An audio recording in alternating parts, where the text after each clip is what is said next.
G'day, it's Damned here, and we're looking at using magic in the Fantasy Grounds rule set for low fantasy gaming. So this is a quick introduction into how some of the spells work and how to track magic use. I'm using the GM view at the moment, and that's just for ease of use. So we've got some characters here. We've got Anna Ray, give her a portrait.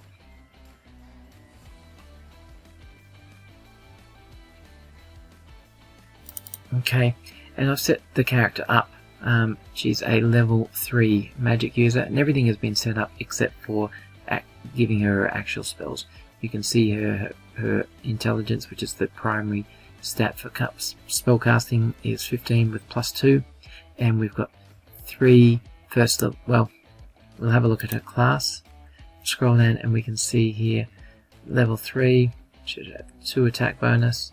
And at level 3 she should have 3 first level spells and 2 second level spells.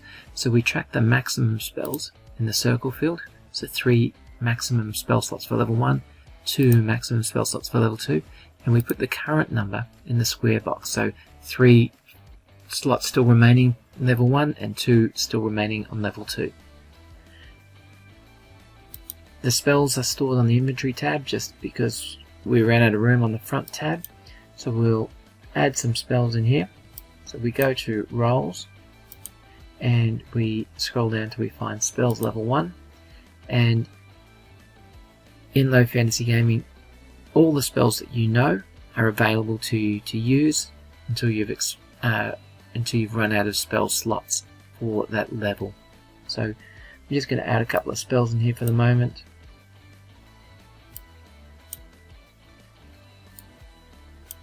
And we will,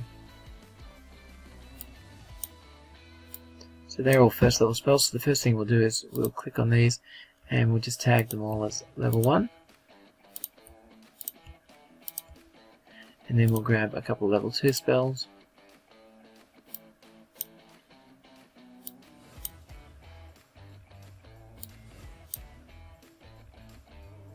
We'll tag them as 2, 2 and 2.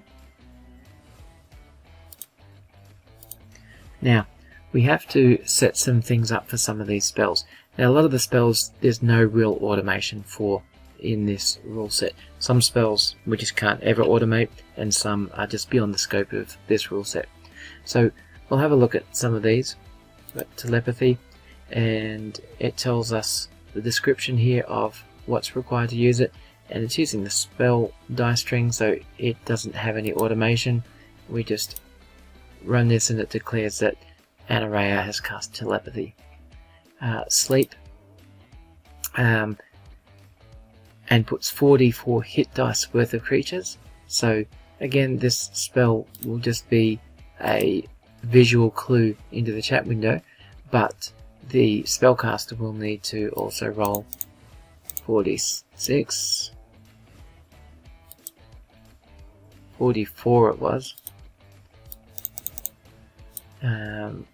and let the GM know that 7 hit dice of monsters will be affected by the spell, and they get no luck save. The next one is a magic missile. Now the magic missile, you get 1 missile of life leeching energy for each odd level of the spellcaster. So our spellcaster is level 3, so that's 2 odd levels. So we enter level 2 in here, and we'll have to manually keep that up to date. So when the caster becomes a level 5, we'll change that to a 3. And when we cast this spell now, there'll be 2d4 are rolled, 2d4 plus 2.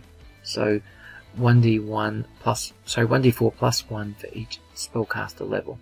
And if we were targeted against somebody, that damage would apply automatically, and it would update the target's wounds and potentially kill them.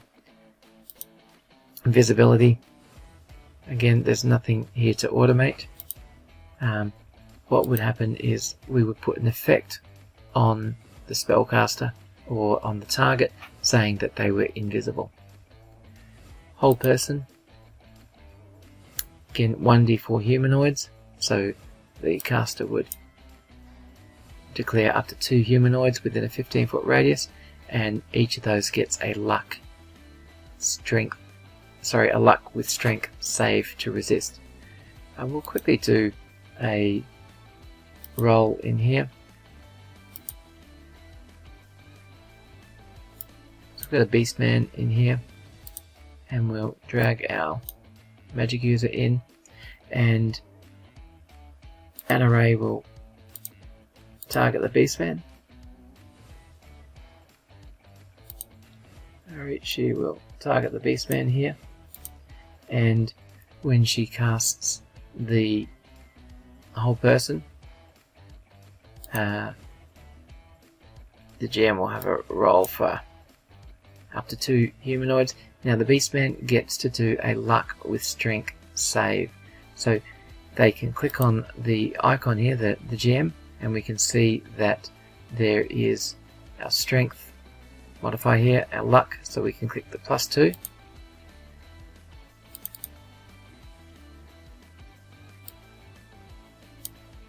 And click on the luck saving throw, and we rolled a 14 +2, and it's a roll under, so the Beastman's had a terrible failure, so they've completely fluffed the luck check and will be affected by the whole person spell.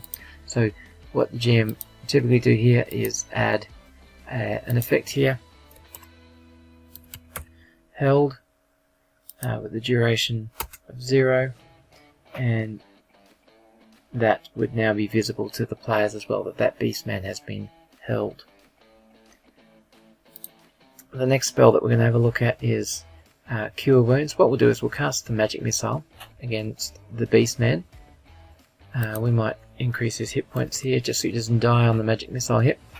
When we cast the Magic Missile, the damage is versus the Beastman, so 2 1s and +2, so 4 hit points, or 4 wounds were inflicted against the Beastman. The Beastman is now wounded, and there's been a change of heart. Anna Ray is now negotiating with the Beastman and casts a Cure Light Wounds, and she heals 3 + 1, 4 wounds, and the Beastman is now fully healed again. You can see that automation there works against the targeted opponents. Now, Cure Light Wounds, I missed. There is actually something extra in here. So when we're dragging spells over, you need to check anything extra in them. Now, to set up the correct amount of healing, drag the caster's intelligence modifier into the ref field A below.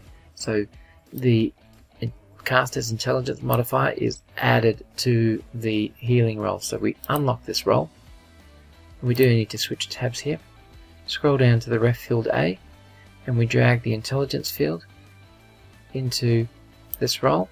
Now instead of it being 2d4, it's now 2d4 +2. So what we'll do is we will wound our dear Beastmaster one more time with the Magic Missile,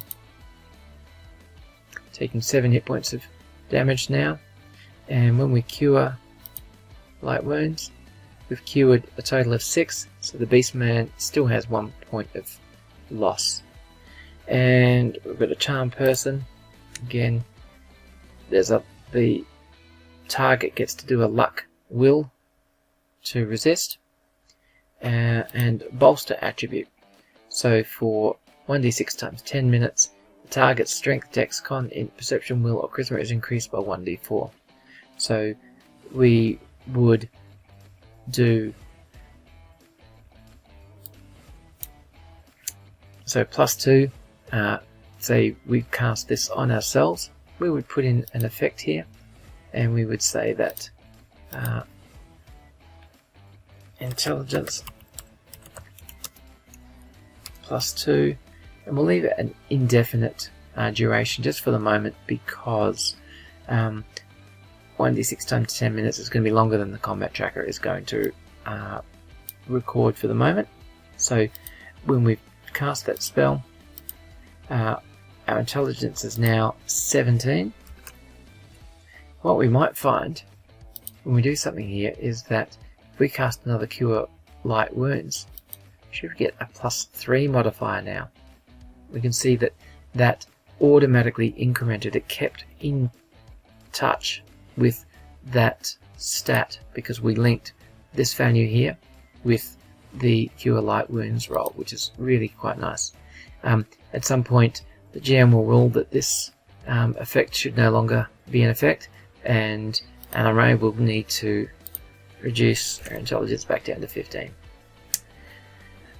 So that's some samples of how those rolls would be used in the game. But there's one other element that we really need to talk about. Whenever a spellcaster casts a spell in low fantasy gaming, they must do a Dark and Dangerous check. So what happens is at the start of the adventure, your Dark and Dangerous score is 1. And every time you cast a spell, you must roll under your Dark and Dangerous score. If your spell is always successful, whether you fail this roll or not, but if you fail your Dark and Dangerous roll, then you will a Dark and Dangerous wild effect will happen.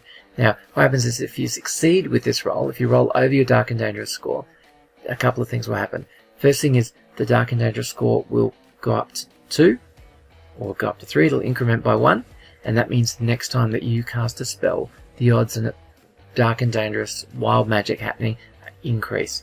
So the way we've automated that is if the spellcaster expends a level 1 spell, I double click on the slots here, and it will automatically roll the dice, and it will increment our Dark and Dangerous score. So now we have 2 level 1 spell slots left. We've rolled an 8, which is higher than the 1, and it succeeded, so we now have 2 there. So next time we cast a spell, we're comparing it against a 2, and now we succeeded again, and the Dark and Dangerous has incremented to 3. We'll use up a few slots here and see if we can get it to fail. There we go. No, it's a 7, not a 1. 15, let's refresh some spell slots here, let's get it to fail. So you can see here our Dark and Dangerous roll had gotten itself all the way up to 7. You can see here Dark and Dangerous magic roll versus a target of 7. This time we rolled a 3, and we get the message that magic is dark and dangerous. So the player must now do a Dark and Dangerous roll. Click on here, and it rolls against a Dark and Dangerous table, and the outcome is a strange potency. Your next single target spell affects 2 targets instead of 1, anytime within the next 24 hours. So that's not a terrible outcome. Sometimes the Dark and Dangerous leads you looking very strange, or getting some unfortunate side effects. In this situation, it's pretty mild or potentially even beneficial. So a couple of other things happened. Our Dark and Dangerous score reset to 1, and we expended some luck. So when that happened, there was a luck cost to us as well, and our luck automatically adjusted down. That's a really quick overview of how to use magic, how to use a magic user in low fantasy gaming on Fantasy Grounds. So I hope you keep rolling dice and telling great stories. Have fun.